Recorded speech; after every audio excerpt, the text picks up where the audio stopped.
त्र्यंबकम यजामहे सुगंधिम पुष्टिवर्धनम उर्वारुकमिव बंधनात् मृत्योर्मोक्षमामृतात्। प्रिय भक्तों, आज सोमवार के दिन इस दिव्य मंत्र जाप का श्रवण करने से जीवन में सारे संकट पल भर में दूर कर देते हैं बाबा भोलेनाथ। ऐसे इस दिव्य मंत्र जाप का अगर आप लगातार कुछ दिन तक श्रवण करते हैं तो आपके जीवन से कुछ ही पलों में सारे संकट दूर हो जाएंगे और आपकी अकाल मृत्यु की कभी भी संभावनाएं नहीं रहेगी। आपके घर में किसी की भी कोई तरह की समस्याएं नहीं रहेगी। सारे दुख दरिद्र पल भर में खत्म कर देते हैं बाबा भोलेनाथ।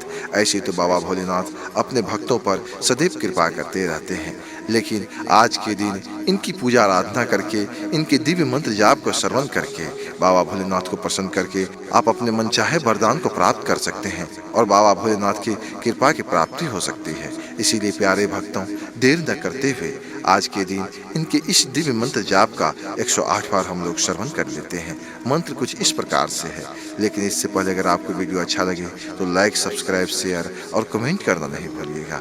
कमेंट में हर हर महादेव लिख करके अपनी उपस्थिति जाहिर कीजिएगा। ओम नीलकंठाय नमः। ओम ह्रीं ह्रौं नमः शिवाय। ओम पार्वती पतये नमः। ओम नीलकंठाय नमः। ओम ह्रीं ह्रौं नमः शिवाय। ओम पार्वती पतये नमः। ओम नीलकंठाय नमः। ओम ह्रीं ह्रौं नमः शिवाय। ओम पार्वती पतये नमः। ओम नीलकंठाय नमः। ओम ह्रीं ह्रौं नमः शिवाय। ओम पार्वती पतये नमः। ओम नीलकंठाय नमः। ओम ह्रीं ह्रौं नमः शिवाय। ओम पार्वती पतये नमः। ओम नीलकंठाय नमः। ओम ह्रीं ह्रौं नमः शिवाय। ओम पार्वती पतये नमः। ओम नीलकंठाय नमः। ओम ह्रीं ह्रौं नमः शिवाय। ओम पार्वती पतये नमः। ओम नीलकंठाय नमः। ओम ह्रीं ह्रौं नमः शिवाय। ओम पार्वती पतये नमः। ओम नीलकंठाय नमः। ओम ह्रीं ह्रौं नमः शिवाय। ओम पार्वती पतये नमः। ओम नीलकंठाय नमः।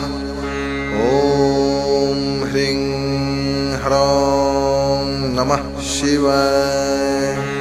ओम पार्वती पतये नमः। ओम नीलकंठाय नमः। ओम ह्रीं ह्रौं नमः शिवाय। ओम पार्वती पतये नमः। ओम नीलकंठाय नमः। ओम ह्रीं ह्रौं नमः शिवाय।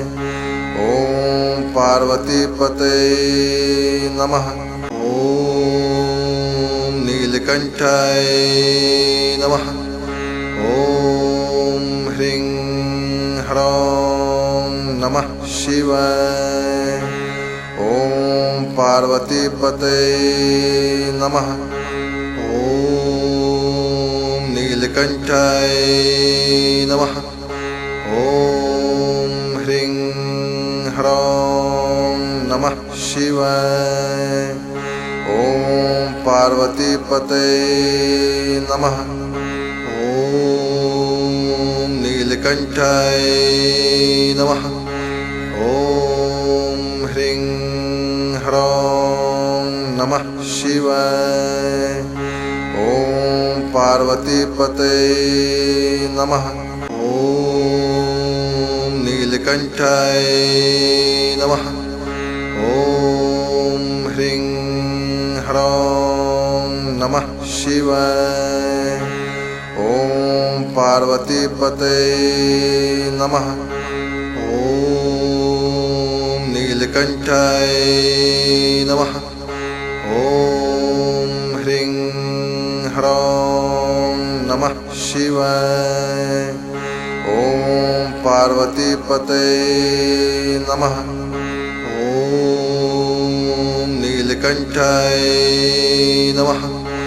ॐ ह्रीं ह्रौं नमः शिवाय। ॐ पार्वतीपतये नमः। ॐ नीलकंठाय नमः। ॐ ह्रीं ह्रौं नमः शिवाय। ॐ पार्वतीपतये नमः। ॐ नीलकंठाय नमः। ॐ ह्रीं ह्रौं नमः शिवाय। ॐ पार्वतीपतये नमः। ॐ नीलकंठाय नमः। ॐ ह्रीं ह्रौं नमः शिवाय। ॐ पार्वतीपतये नमः। ॐ नीलकंठाय नमः। ॐ ह्रीं ह्रौं नमः शिवाय। ॐ पार्वतीपतये नमः। ॐ नीलकंठाय नमः। ॐ ह्रीं ह्रौं नमः शिवाय। ॐ पार्वतीपतये नमः। ॐ नीलकंठाय नमः। ॐ ह्रीं ह्रौं नमः शिवाय। ॐ पार्वतीपतये नमः। ॐ नीलकंठाय नमः। ॐ ह्रीं ह्रौं नमः शिवाय। ॐ पार्वतीपतये नमः। ॐ नीलकंठाय नमः। ॐ ह्रीं ह्रौं नमः शिवाय। ॐ पार्वतीपतये नमः। ॐ नीलकंठाय नमः। ॐ ह्रीं ह्रौं नमः शिवाय। ॐ पार्वतीपतये नमः। ॐ नीलकंठाय नमः। ॐ ह्रीं ह्रौं नमः शिवाय। ॐ पार्वतीपतये नमः। ॐ नीलकंठाय नमः। ॐ ह्रीं ह्रौं नमः शिवाय। ॐ पार्वतीपतये नमः। ॐ नीलकंठाय नमः। ॐ ह्रीं ह्रौं नमः शिवाय। ॐ पार्वतीपतये नमः। ॐ नीलकंठाय नमः। ॐ ह्रीं शिवाय।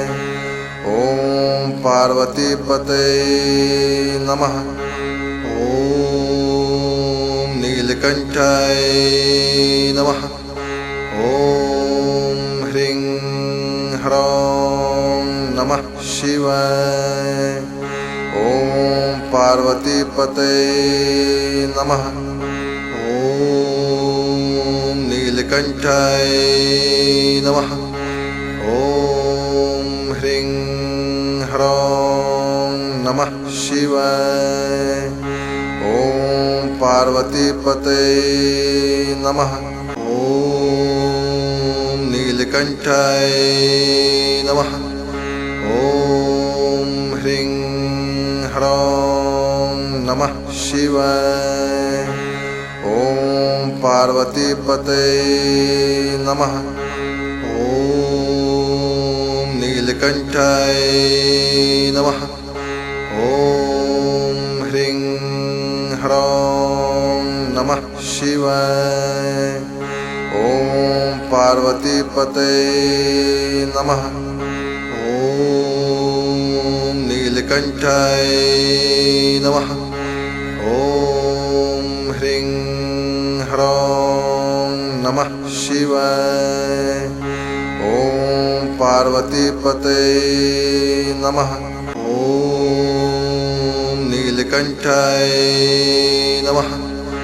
ओम ह्रीं ह्रौं नमः शिवाय। ओम पार्वतीपते नमः।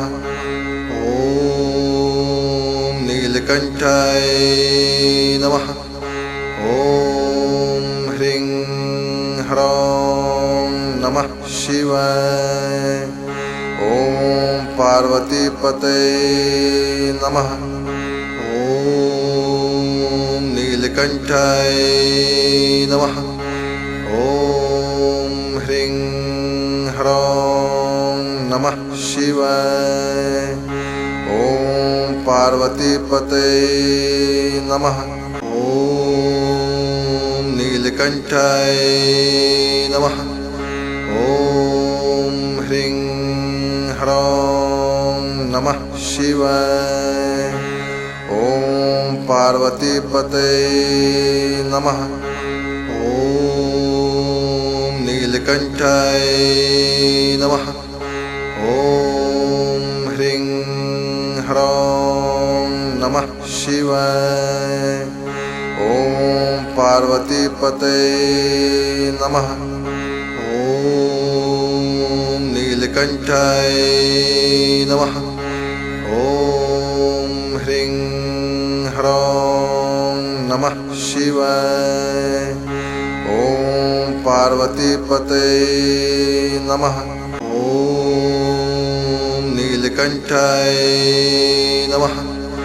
ओम ह्रीं ह्रौं नमः शिवाय।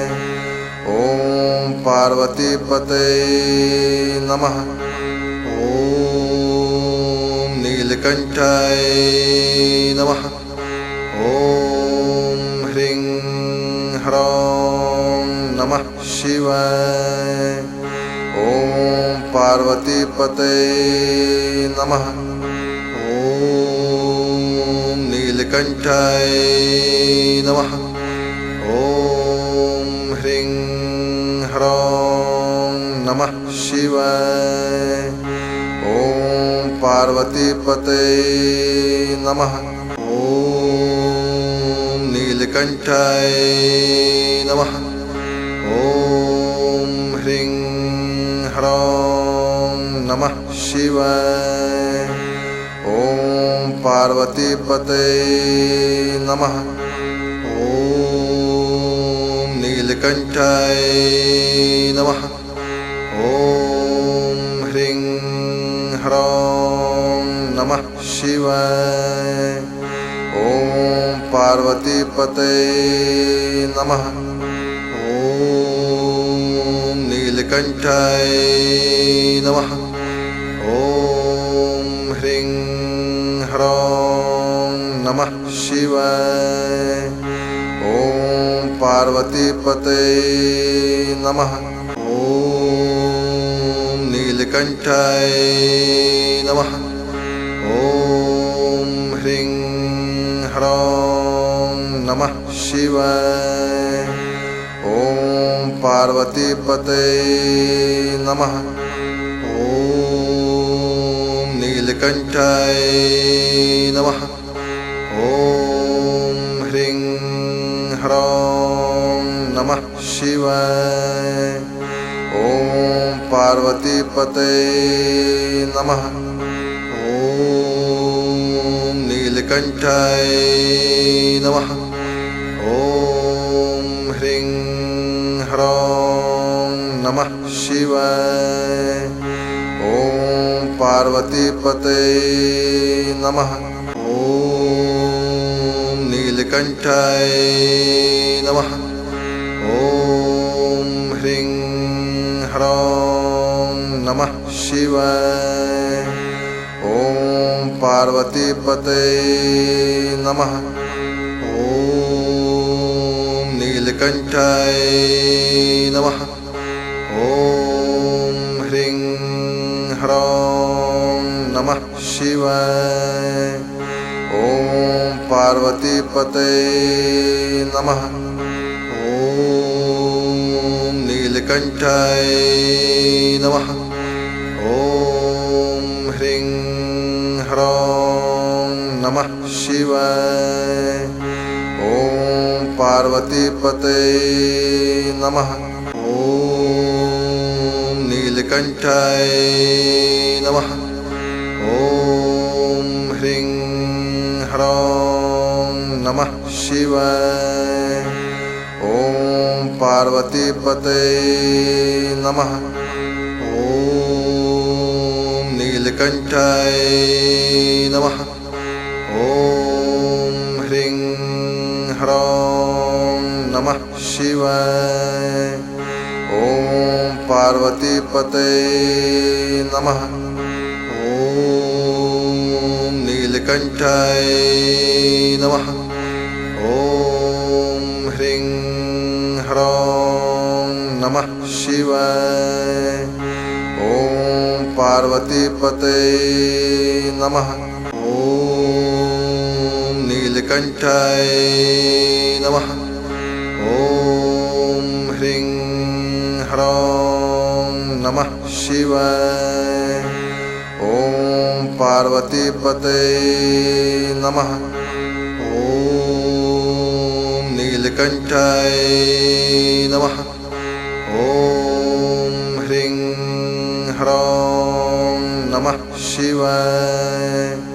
ॐ पार्वतीपते नमः। ॐ नीलकण्ठाय नमः। ॐ ह्रीं ह्रौं नमः शिवाय। ॐ पार्वतीपते नमः। ॐ नीलकण्ठाय नमः। ॐ ह्रीं ह्रौं नमः शिवाय। ॐ पार्वतीपते नमः। ॐ नीलकण्ठाय नमः। ॐ ह्रीं ह्रौं नमः शिवाय। ॐ पार्वतीपते नमः। ॐ नीलकण्ठाय नमः। ॐ ह्रीं ह्रौं नमः शिवाय।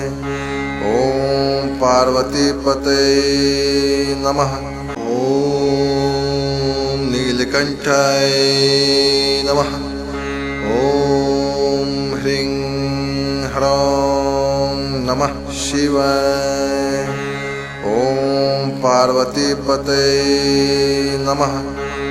ॐ नीलकण्ठाय नमः। ॐ ह्रीं ह्रौं नमः शिवाय। ॐ पार्वतीपते नमः। ॐ नीलकंठाय नमः। ओम ह्रीं ह्रौं नमः शिवाय। ओम पार्वतीपतये नमः। ओम नीलकंठाय नमः। ओम ह्रीं ह्रौं नमः शिवाय। ओम पार्वतीपतये नमः। ओम नीलकंठाय नमः। ओम ह्रीं ह्रौं नमः शिवाय। ओम पार्वतीपतये नमः।